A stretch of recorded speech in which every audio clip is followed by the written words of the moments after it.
Welcome back to Hannity. So the left, to destroy Trump media, they continue to push the Russia-Trump collusion narrative, and now they're trying to suggest, well, we can't get him on that, so let's move to obstruction of justice. Let's move into financial issues. Now, the great one, Mark Levin, recently uncovered an old DOJ document which suggests that a sitting president cannot be indicted in criminal cases. Look up at the screen. The memo reads in part, in 1973, the department concluded that the indictment or criminal prosecution of a sitting president would impermissibly undermine the capacity of the executive branch to perform its constitutionally assigned functions. It goes on, quote, we believe that the conclusion reached by the department in 1973 still represents the best interpretation of the Constitution. Finally, they assert, quote, we believe that the Constitution requires recognition of a presidential immunity from indictment and criminal prosecution while the president is in office. Here was reaction. The author of a soon-to-be best-selling book, look at it right there, Rediscovering Americanism and the Tyranny of Progressivism. I call him the great one, Mark Levin. Love the cover. You're going to be on next Monday. We're going to talk all about the book. Right. Not tonight. Let's talk about what you found here. This is profound to me. Well, let's talk about this, because we've had a debate the last several weeks as a result of the Jim Comey illegal leak through his law professor buddy to the New York Times that the suggestion is that Donald Trump obstructed justice. Now, you and I know, and anybody with any competence knows, that the President of the United States not only didn't obstruct justice, he can't obstruct justice. That aside, this has been the debate for weeks, obstructing justice, Well, will Mueller investigate him? Mueller has investigated. That's not the question.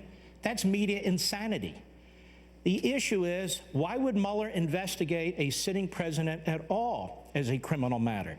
Because it's been the position of the United States Department of Justice under Republicans and Democrats in a 1973 memorandum and an October memorandum under the Clinton administration that you must not, cannot indict a sitting president.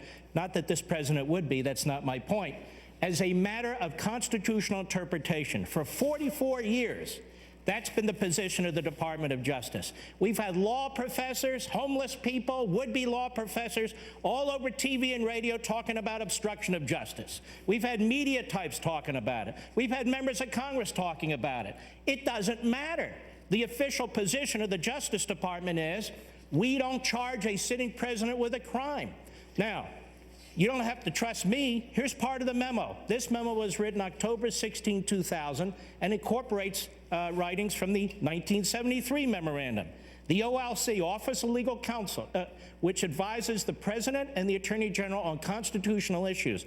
At one time, it was headed by William Rehnquist, who'd been Chief Justice, and one time, Antonin Scalia. That's how important this office is. The OLC memorandum in 1973 proceeded to this issue, examining whether criminal proceedings against a sitting president should be barred by the doctrine of separation of powers. What they concluded is, it is barred by the doctrine of separation of powers. And here's the reason. There's only one person who runs the executive branch, who's the commander-in-chief, the President of the United States.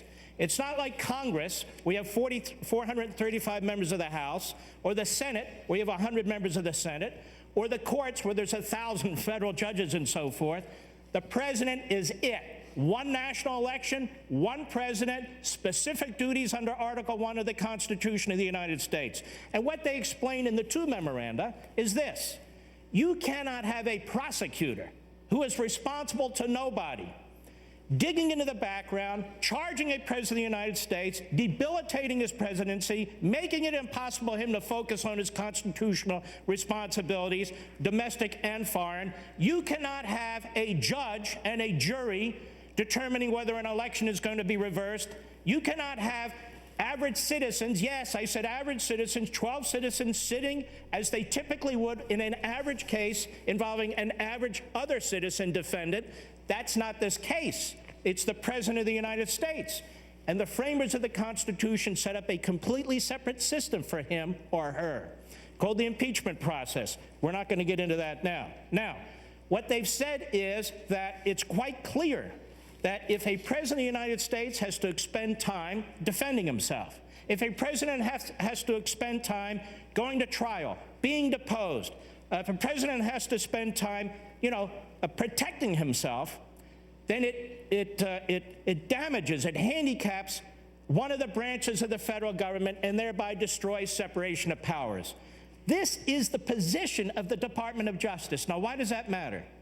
Because Mr. Mueller is not an independent agent. They can call him independent, special prosecutor.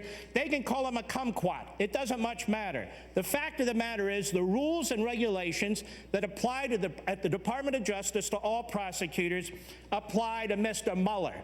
The fact that Jim Comey leaked his memo, tried to push an obstruction of justice scenario, and pressed for a special counsel, which he got, his dear, longtime good friend, Robert Mueller, doesn't change the fact. Mark, let me get in one question. I don't want to interrupt your thought. This is too deep. This is what you're great at. And by the way, rediscovering Americanism, we'll get into that Monday. And this is important constitutionally. I keep talking about 5 forces against this president and what I call a soft coup. You've got the deep state, the nonstop leaking, and then, of course, you see all these people appointed by Mueller. You've got a media 11 months of nonstop lying and conspiracy theories. Democrats that never accepted the election results. Weak Republicans, they never liked Trump. And then never Trumpers, they want some relevancy and to say, I told you so. But I've never seen the forces align under a banner of conspiracies, lies, hiring Clinton attorneys to be part of Mueller's team. Is this a real danger? Last question. Well, yes, and I've been calling it a silent coup now for some time. What's going on here is the criminalization. Great minds think alike. Thank me. Yes, they do. They do. What I've been calling this is the criminalization of politics, and this has been going on for some time with the Democrats. They try it against every single Republican president. How is it that after 8 years, or during 8 years of Obama, where you have the IRS matter, where you have Fast and Furious, where you have all these different issues going on, not once was there a special counsel? And 3 months into his presidency, 4 months into his presidency, on bogus issue after bogus issue after bogus issue, now they move on. We have a special counsel. No Russia. I just want to. Yeah, no Russia collusion, so we'll move on to obstruction. Then we'll move on to finances. I want to be clear. We ought to get off obstruction, and the issue should be, Mr. Mueller, what is your authority for investigating the President of the United States as a criminal matter? We'd like to know what it is, because right now, if that's your intention, I'm not saying he's doing it, we don't know, you're violating Department of Justice policy that's 44 years in place. And for the liberal lawyers and media types who are going to debate the memo, they can debate it all they want. That's the Department of Justice policy, whether they like it or not. All right, Mark, very revealing. Monday night, 1 week from yesterday, you're going to be on this program. We're going to talk about your new book. Mark, great to see you. Good find. Appreciate it. I hope people are paying attention. Yes, sir.